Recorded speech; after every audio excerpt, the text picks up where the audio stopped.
Hi friends, எல்லாருக்கும் வணக்கம். எந்த ஒரு கஸ்டமராக இருந்தாலும் சரி, இந்த ஸ்கேலப் டிசைனை எனக்கு தச்சு கொடுங்க அப்படின்னு சொல்லி கேட்டாங்கன்னா, அந்த ஸ்கேலப் டிசைனுக்கான கூலியை வந்து இந்த ரேட்டில் இருந்து இந்த அமௌண்ட்டுக்குள்ளே கண்டிப்பாக வரும்னு சொல்லிடுங்க. அப்படி இல்லாட்டினா அந்த டிசைனோட கரெக்டான கூலியை நீங்கள் முன்னாடியே சொல்லிடுங்க.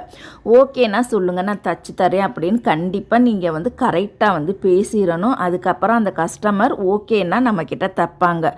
ஒருவேளை அவங்க வேற ஒரு காரணம் சொன்னாங்க அப்படின்னா நீங்கள் அந்த டிசைனை வந்து கண்டிப்பாக நீங்கள் தச்சு கொடுக்காதீங்க. என்ன காரணம்னு கேட்டிங்கன்னா, இதே டிசைனே நான் வேறு ஒரு டெய்லர்கிட்ட நான் தச்சிருக்கேன், ரொம்ப கம்மி அமௌண்ட்டு தான் வாங்கினாங்க அப்படின்னு ஒரு பொய்யை வந்து கூசாமல் சொல்லுவாங்க. தயவு செய்து அப்படி பொய் சொன்னாங்க அப்படின்னா நீங்கள் தயவு செய்து நம்பாதீங்க. அவங்க வேறவங்கள்ட்ட தச்சிருக்க வாய்ப்பே கிடையாது.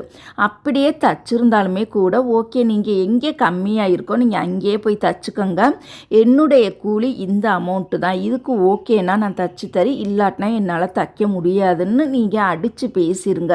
அதுக்காக கஸ்டமர் வந்து ரேட்டை குறைக்க சொல்கிறாங்க அப்படிங்கிறதுக்காக நீங்கள் அடிப்பணிஞ்சு ரொம்ப குறைவான அமௌண்ட்டுக்கு மட்டும் இந்த ஸ்கேலப் டிசைனை தச்சே கொடுத்துடாதீங்க. இது வந்து உண்மையாலுமே நடந்த சம்பவத்தை தான் நான் சொல்கிறேன். ஏன்னா இந்த ஸ்கேலப் டிசைன் பார்க்கும் போது ரொம்ப ரொம்ப சிம்பிளான டிசைனாக தான் இருக்கும். ஆனால் இந்த டிசைனுக்கு மட்டும் நம்ம செலவு பண்ணுற நேரம் இருக்கேன் அப்பப்பா சொல்லவே முடியாது.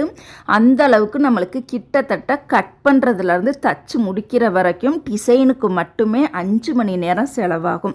இந்த 5 மணி நேரத்தில் நம்ம நார்மலாக ப்ளவுஸ் தைச்சா கூட கண்டிப்பாக 1000 ரூபாயிலேருந்து 1500 ரூபாய்க்குள்ளே நம்மளால் சம்பாதிக்க முடியும். ஆனால் இந்த ஸ்கேலப் டிசைனை 5 மணி நேரத்தில் தைச்சோம்னா இந்த அமௌண்ட்டு கூட நம்மளால் சம்பாதிக்க முடியாது. தயவு செய்து ஸ்கேலப் டிசைன் எந்த ஒரு கஸ்டமர் தைக்க சொன்னாலும் சரி, அதுக்குண்டான கூலியை நீங்கள் முன்னாடியே அந்த கஸ்டமர்கிட்ட சொல்லிடுங்க. கம்மியான அமௌண்ட்டுக்கு மட்டும் தச்சு கொடுக்காதீங்க. தயவு செய்து ரொம்ப ரொம்ப கம்மியான அமௌண்ட்டுக்கு இந்த ஸ்கேலப் டிசைனை தச்சே நீங்கள் கொடுக்காதீங்க. ஏன்னா இந்த ஸ்கேலப் டிசைன் தைக்கிறதுக்கு டைம் வந்து அதிக நேரம் இழுக்கும். அதுக்காக தான் நான் சொல்கிறேன். அப்படியும் இல்லை எனக்கு கம்மி அமௌண்ட்டுக்கு தைச்சாலே போதும் நீங்கள் நினச்சிங்கன்னா தாராளமாக தச்சு கொடுங்க, நான் இல்லைன்னு சொல்லலை. ஆனால் நம்ம தான் நஷ்டப்பட வேண்டியதாக இருக்கும். இந்த மாதிரி என்கிட்டே ஒரு கஸ்டமர் பார்த்தீங்கன்னா சுடிதார் தைக்க வந்துட்டு ஃப்ரண்ட்டில் வந்து எனக்கு ஸ்கேலப் டிசைன் பாக்கழுத்தை யூஸ் பண்ணி தச்சு கொடுங்க அப்படின்னு சொல்லியிருந்தாங்க. இந்த ஸ்கேலப் டிசைன் சுடிதாருக்கு தைக்கணும் அப்படின்னா ஃப்ரண்ட்டில் மட்டும் 100 ரூபாய் வரும்னு நான் சொல்லியிருந்து, என்ன இப்படி சொல்கிறீங்க, நாங்களாம் டெய்லர் ஃபேமிலி, எங்ககிட்டேவா நீங்கள் இவ்வளோ அமௌண்ட்டு சொல்கிறீங்க அப்படின்னா, டெய்லர் ஃபேமிலியாக இருந்தால் நீங்களே தைக்க வேண்டியதானே, எதுக்கு நீங்கள் இங்கே கொண்டுட்டு வரணும், அப்போ நாங்கள் மட்டும் என்ன நேரத்தை செலவு பண்ணாமல் ஈஸியாக மிஷினில் வச்ச உடனே அந்த டிசைன் வந்துருமா? வீடியோ பிடிச்சா லைக் பண்ணுங்கள்.